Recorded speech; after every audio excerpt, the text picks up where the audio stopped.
భగవద్గీతే భవద్వేషిణి. పరిత్రాణాయ సాధూనాం వినాశాయ చ దుష్కృతాం ధర్మ సంస్థాపనార్థాయ సంభవామి యుగే యుగే సంభవామి యుగే యుగే. కృష్ణో రక్షతు నో జగత్రయ గురుః కృష్ణం నమస్యామ్యహం. కృష్ణేనామరశత్రవో వినిహతాః కృష్ణాయ తస్మై నమః. కృష్ణాదేవ సముత్థితం జగదిదం కృష్ణస్య దాసోస్మ్యహం. కృష్ణే తిష్టతి విశ్వమేతదఖిలం హే కృష్ణ సంరక్ష మాం.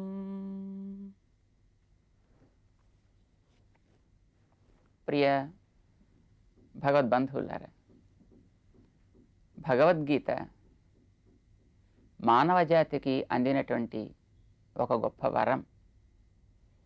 శ్రీమన్మహాభారతానికి సారభూతమైనటువంటి ఉపదేశ అమృత రసం అది. ఈ భారత జాతికి, సామాన్యమైన మానవ జాతికి అంతటికి కూడా ఇతిహాసాలు రెండు. ఇతిహాసము అనంటే గడిచిన చరిత్రని చెప్పేది. అది మనం తెలుసుకుంటే ఈనాటి మన జీవితాన్ని మనం సంస్కరించుకోవడానికి యోగ్యత ఏర్పడుతుంది. ఏదైతే మనం చరిత్ర అని అంటామో అందులో అవాస్తవాలు ఉండవు.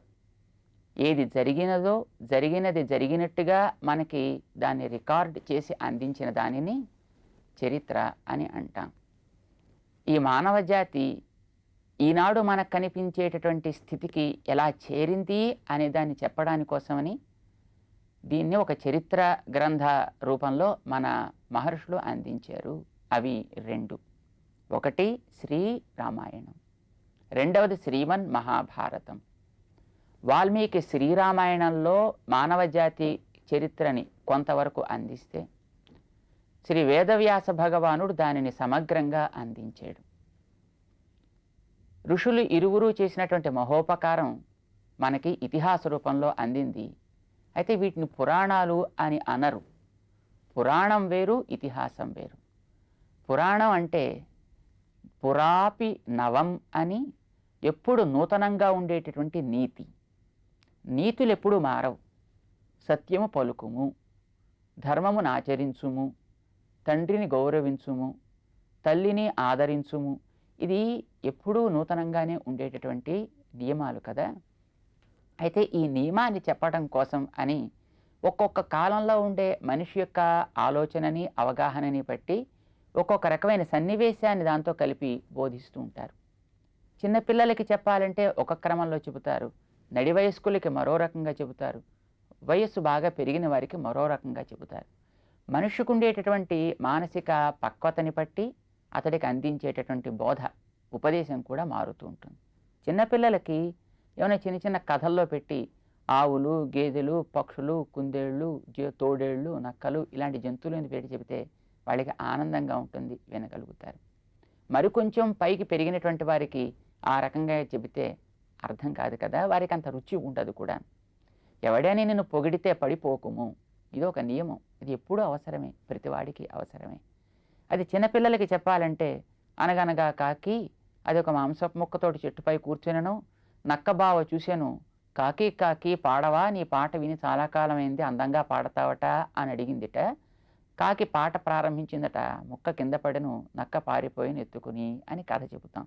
చిన్నపిల్లలకి ఇది చెబితే హాహాహా అని చప్పట్లు కొడతారు, సరదాగా సంతోషంగా ఉంటుంది. కానీ పెద్దవాళ్ళకి చెబితే ఇది మనస్సుకి నచ్చదు కదా.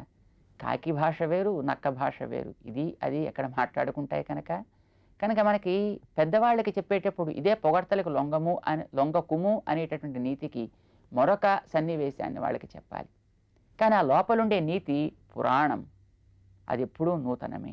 పురాపి నవం, దాంట్లో ఎప్పుడు పాత పట్టం ఉండదు. ఇలాగా మానవ జాతి యొక్క సమగ్రమైనటువంటి బాగు కోసం ఏ ఏ నియమాలు నీతులు అయితే ఉన్నాయో అలాంటి వాటన్నిటిని అందించడం కోసం మన పరమర్షులు అందించినటువంటి కొంత వాంగ్మయానికి పురాణ వాంగ్మయం అని పేరు. అందులో ఉండేటటువంటి సన్నివేశాలు మారుతూ ఉండొచ్చు, పాత్రలు మారుతూ ఉండొచ్చు, కానీ అంతర్లీనంగా సాగేటటువంటి నీతి మాత్రం ఎప్పుడు మారదది. అది పురాణం అంటారు. కానీ శ్రీరామాయణ శ్రీమన్మహాభారతాలు అట్లాంటి పురాణాలు కావు, పురాణ గ్రంథాలు కానే కావు. అవి ఇతిహాసాలు అంటాం. ఏదేది జరిగిందో, ఎంతెంత జరిగిందో, ఎప్పుడెప్పుడు జరిగిందో, ఎలా ఎలా జరిగిందో, జరిగింది జరిగినట్టుగా వారు చూశారు. తమకుండేటటువంటి ధార్మిక శక్తి విశేషం చేత, తప ప్రభావం చేత వారు దాన్ని దర్శించారు, లోకానికి అందించారు అని మనకి వారే తెలియచేస్తే తెలిసిందన్నమాట. శ్రీరామాయణంలో వాల్మీకి భగవానుడికి బ్రహ్మ కనిపించి ఏదేది ఎక్కడెక్కడ జరిగిందో అది హసితం భాషితం చైవ గతిరియాయచ్చ చేష్టితం తత్సర్వం ధర్మవీర్యేణ యథావత్ సంప్రపశ్యసి అని వరం ఇస్తాడు ఆయన. ఎవరు నవ్వినా, అడుగు ముందుకు వేసినా, ఏదైనా ఒక భాగం దేహంలో కదిపినా, ఎందుకు కదిపారు, ఎందుకు నవ్వారు, ఏ భావంతో నవ్వారు నీకు స్పష్టంగా తెలుస్తుంది సుమా, అట్లా నువ్వు రామాయణాన్ని రచించు అని ఆనాడు జరుగుతూ ఉండేటటువంటి చరిత్రని వాల్మీకి ద్వారా రచింపచేశాడు చతుర్ముఖ బ్రహ్మ అని రామాయణం. భారతం అట్లా రాలా. కోపంతో ఊగిపోతూ తద్వారా ఏదైనా చేయడానికి సిద్ధపడ్డటువంటి జనమేజయ చక్రవర్తిని సన్మార్గంలో నడిపించి కోపం మనిషికి ఎంత ప్రమాదకరము, ఎన్ని రకాల ఉపద్రవాలకు అది కారణమవుతుందో, ఎన్ని రకాల వినాశానికి దారి తీస్తుందో నిరూపించడం కోసం అని వైశంపాయన మహర్షి అతడికి చేసినటువంటి మహోపదేశం. తమ పెద్దలు ఆ రకమైనటువంటి క్రోధానికి లోనై ఏ విధంగా లోకానికి తమకి కూడా వినాశకరములుగా మారారు చెప్పడం కోసమని. దుర్యోధనాదులంతా కూడా కేవలం కోపానికి బలిపశువులైపోయి తద్వారా తాము నాశనమయ్యారు. తమ తోటి వారంతా కూడా నాశనం కావడానికి వాళ్ళు మార్గం తెరిచినటువంటి వాళ్ళు అయ్యారు కదా. నిప్పు లాంటిది కోపం అని అంటారు. నిప్పు తను ఆశ్రయించుకుండే కట్టెని కాలుస్తుంది, తద్వారా చుట్టూ ఉండే వాటిని ఎట్లా కాలుస్తుందో క్రోధం అట్లా కాలుస్తుంది. జాగ్రత్త. కనుక హే జనమేజయ, నీకు కూడా వచ్చేటువంటి క్రోధం మంచిది కాదు, ఇదిగో చెబుతున్నాను విను అంటూ తమ పూర్వుల యొక్క చరిత్రనంతటిని కూడా జరిగిన దానిని జరిగినట్టుగా అతడికి ఉపదేశం చేశాడు మహర్షి. ఇది భారతమైంది. ఇలా లోకంలో ఉండేటటువంటి దోషాలు తొలగించడం కోసం పూర్వులు ఆయా ఆయా సందర్భాల్లో సన్నివేశాల్లో ఈవేళ మనలో ఏర్పడేటువంటి దోషాలు లాంటివే వాళ్ళలో కూడా ఏర్పడితే ఎట్లా వారు దాన్ని సమక్రమైనటువంటి మార్గం నడుపుకోగలిగారు, నడుపుకున్న వారు ఎట్లా బాగుపడ్డారు, నడుపుకోని వారు ఎట్లా తద్వారా వినాశాన్ని పొందారో చెప్పాలి. పాండవులకు కూడా కోపం లేకపోలే, వాళ్ళకి కోపం చాలానే ఉంది. కానీ ఆ కోపం సరి అయినటువంటి మార్గంలో ప్రవర్తించింది. కౌరవులకి కోపం ఉంది, కానీ అది సరైన మార్గంలో ప్రవర్తించలేదు. కోపంతో స్వార్థం పెరిగింది దుర్యోధనాదులకి, కోపంతో భగవత్ ప్రవణత పెరిగింది పాండవులలో. కనుక భగవంతుడు చెప్పినట్టుగా ప్రవర్తించగలిగారు పాండవులు. ఎవరు చెప్పినా వినడానికి సిద్ధపడలేదు దుర్యోధనాదులు.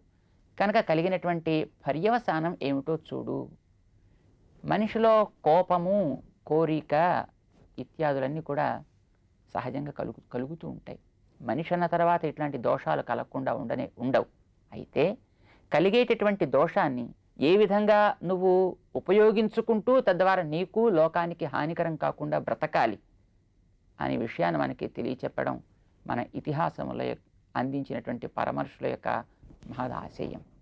అందుకోసమనే క్రోధం యొక్క దౌష్ట్యాన్ని, దానిలో ఉండేటువంటి ఆ దుష్టతనాన్ని మనకి చూపించడం కోసం వేదవ్యాస భగవానుడు ఈ లోకానికి అందించినటువంటి ఒక గొప్ప ఇతిహాస రత్నం శ్రీమన్ మహాభారతం.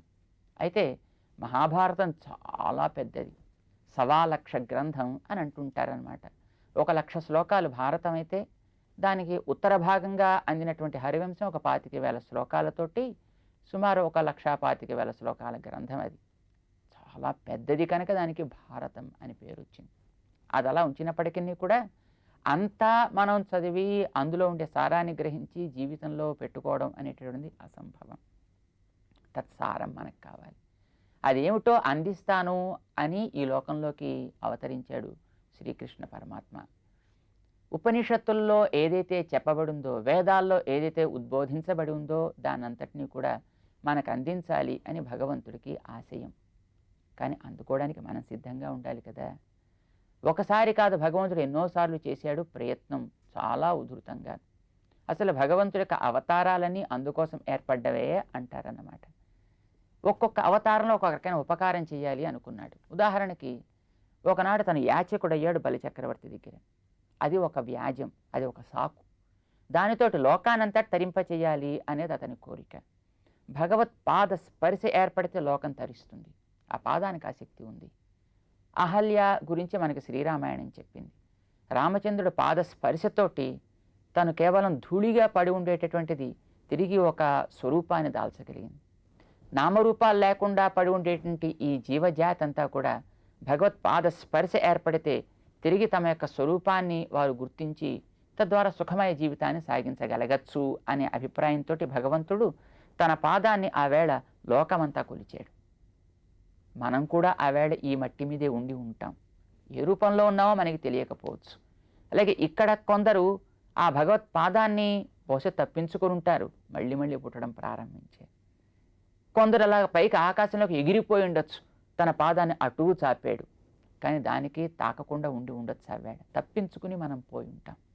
భగవంతుడి పాదం వస్తుంటే ఎక్కడో ఎలక కలుగు చేసుకుని లోపలికి దూరినట్టుగా మనం కూడా పాదస్పర్శ లేకుండా ఎక్కడో తప్పించుకుని ఉంటాం, మళ్ళీ పుట్టవలసి వచ్చింది. రాముడిగా తను లోకమంతా వెతికాడు, సీతాన్వేషణ అనేటటువంటి ఒక సాకుతోటి తప్పించుకుని ఉంటాం. కానీ భగవంతుడు మన వదలలేడు.